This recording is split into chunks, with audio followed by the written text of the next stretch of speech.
Today we're reading Flat Stanley and the Firehouse.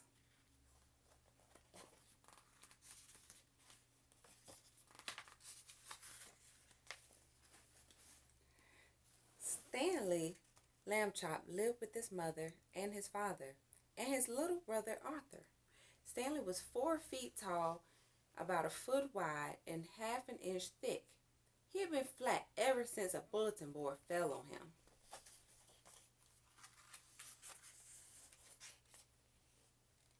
Stanley's family found it handy having a flat boy at home, and Stanley didn't mind helping out. Stanley held tools for his father while Mr. Lambchop repaired the car. Stanley helped Arthur practice his backflips, and Stanley gave Mrs. Lambchop a perfect place to roll out pie crust, except when he felt ticklish. Stanley made a good stencil, too. "Hold still," said Arthur. Stanley held his breath as Arthur traced him carefully. Children all over the city were entering a poster contest for Fire Safety Month.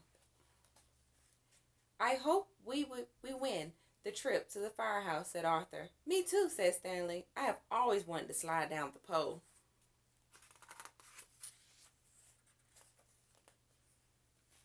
The next Monday, a letter arrived. "Hey, guess what?" shouted Arthur. "Hay is for horses," Mrs. Lambchop said. "Try to remember that, dear." "Sorry," said Arthur. "Guess what?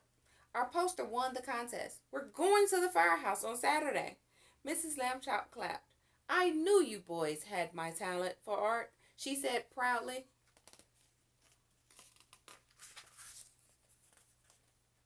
Stanley and Arthur practiced fire drills all week long. Arthur crawled around the house on his hands and knees. Stanley did stop, drop, and roll, mostly the roll. At last Saturday came.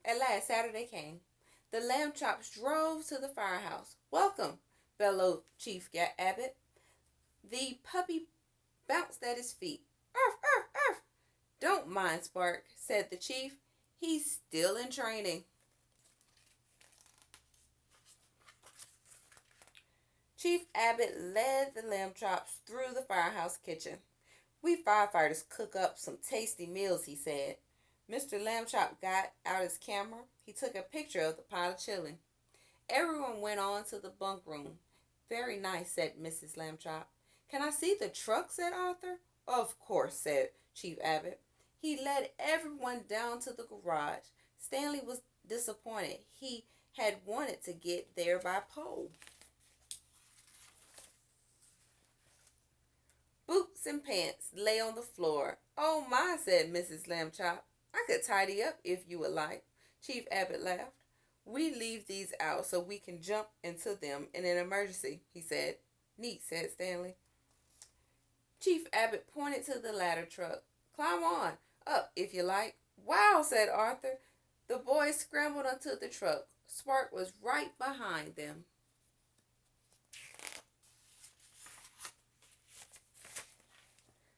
Suddenly, the alarm rang. "Chief, code 9 on Oak Street," called a firefighter. The chief turned to the Lambchops. "How would you folks like to come along on a rescue?" "A rescue? Will it be safe?" asked Mr. Lambchop. "You bet," said Chief Abbott. "Code 9 means a cat up a tree. Probably furball again." Mr. Lambchop looked at his wife. She gave a little nod. "Yes," yelled Stanley and Arthur.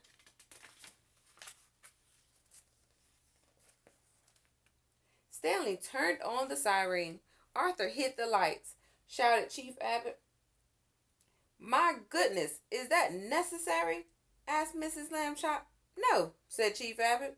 "It's just more fun this way." The truck raced out of the station. Soon it pulled up to a tall tree.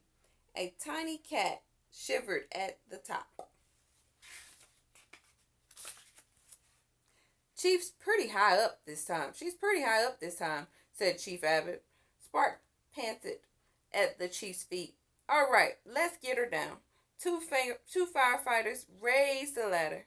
The Lambchops moved out the way. Chief Abbott climbed until Furball was just a few feet away. Good kitty, he said, stretching out his hands. Come on here, Furball.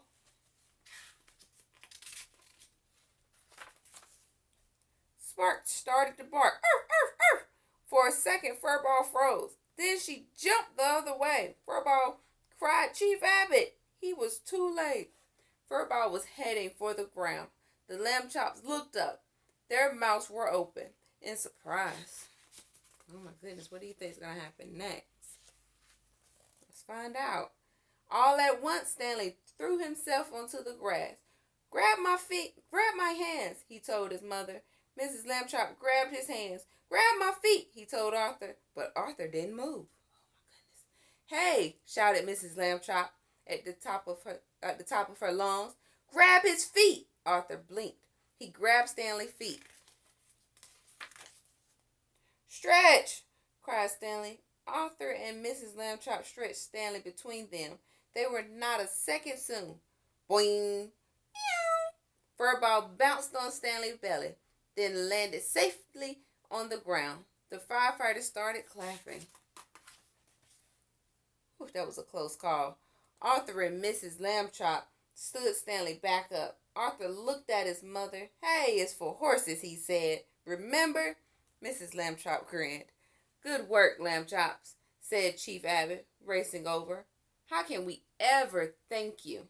Well, said Stanley, there is this one thing. What do y'all think that is? Whee! He finally got to go down the pole. The end. Have a great day.